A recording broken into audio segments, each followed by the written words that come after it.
ফের শিরোনামে সালিশি সভা, শিরোনামে পঞ্চায়েত প্রধানের ভূমিকা। অভিযোগ, সালিশি সভার প্রতিবাদে সভা শেষে পঞ্চায়েত প্রধানের ইন্ধনে এক মহিলাকে মারধর করে ঘরে তালা দিয়ে দেওয়া হয়। আহত গৃহবধূ বনগাঁ মহকুমা হাসপাতালে প্রাথমিক চিকিৎসা সেরে দ্বারস্থ হন গোপালনগর থানা। যদিও আহত গৃহবধূর আনা অভিযোগ স্বীকার করেননি অভিযুক্ত পঞ্চায়েত প্রধান।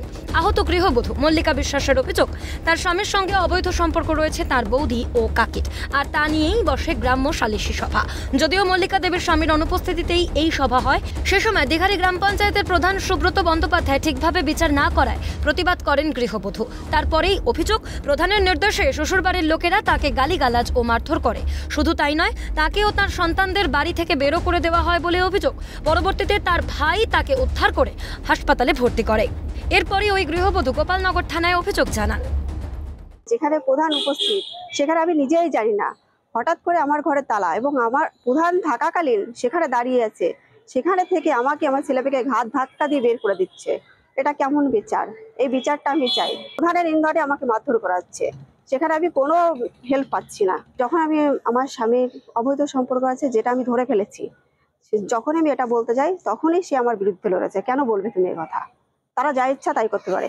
এবং প্রধান সেখানে সবার সামনে আমাকে বিশ্রী গালিগালাজ দিয়েছে। এদিকে দেখলাম মারধর করছে, আর প্রধান সাহেব মানে আমাদের গ্রাম পঞ্চায়েতের প্রধান সুব্রত ব্যানার্জি পাশে দাঁড়িয়ে আছে। আর যেদিকে মারধর করছে আমি ঠেকাতে যাই, তারাও আমার উপর হামলা করে এবং মারধর করে আমাকেও। যদিও মল্লিকা দেবীর অভিযোগকে ভিত্তিহীন বলেই দাবি গ্রাম পঞ্চায়েতের প্রধান সুব্রত বন্দ্যোপাধ্যায়। অভিযুক্ত প্রধানের দাবি, ওনাদের পারিবারিক বিবাদ ছিল। লোকমুখে জানা যায় ওদের পরিবারের মধ্যেই অশান্তি, মারধর হচ্ছে। বিষয়টা পুলিশ প্রশাসন দেখছে বলে জানান অভিযুক্ত পঞ্চায়েত প্রধান। অভিযোগটা সম্পূর্ণ মিথ্যা। এই ম্যাটারটা নিয়ে আর আমাদের কাছে কেউ আসেও নি, আমরা এই ব্যাপারে কিচ্ছু জানি না। টোটাল ব্যাপারটাই হচ্ছে পুলিশ প্রশাসন দেখছে। অন্যদিকে এ বিষয়ে বনগাঁ সাংগঠনিক জেলার তৃণমূলের সভাপতি বিশ্বজিৎ দাস বলেন, এরকম কোনো সালিশি সভা সম্পর্কে তিনি অবগত নন। বিষয়টি খোঁজ নিয়ে দেখার প্রতিশ্রুতি জেলা তৃণমূল সভাপতির গলায়। এখনো পর্যন্ত এরকম কোনো খবর পাইনি যে কোনো সালিশি সভা প্রধান ডেকেছিলেন। বলছেন আপনারা, নিশ্চিত আমরা খোঁজ খবর নেব। এরকম কোনো ঘটনা যদি ঘটে নিশ্চিত উপযুক্ত। যদিও বিজেপির প্রশ্ন, রাজ্যে নারী সুরক্ষা কোথায় আর কত মহিলা অত্যাচারিত হবে, প্রশ্ন থাকলেও উত্তর নেই বিজেপি নেতৃত্বের কাছে।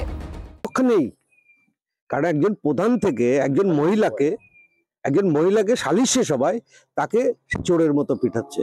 এটা আমাদের প্রতিবাদ যে এই বাংলায় আর কত মহিলা নির্যাতিত হবে, আর কত মহিলা সালিশি সভার নাম করে ডেকে কাউকে ধর্ষণ করবে, কাউকে মারবে, কাউকে হত্যার চেষ্টা করবে।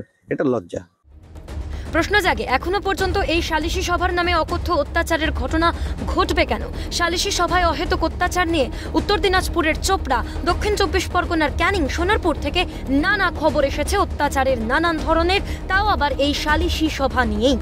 তা নিয়ে তোলপাড়ও হয়েছে রাজ্য রাজনীতি, কিন্তু তারপরেও বন্ধ হলো না এই অভিযোগ ওঠা। যদিও আইন নিজে হাতে তুলে নেওয়ার ঘটনার তদন্তে নেমেছে প্রশাসন, অভিযোগের সত্যতা যাচাইতেই জারি তদন্ত। জ্যোতির্ময় চক্রবর্তীর রিপোর্ট, ক্যালকাটা নিউজ।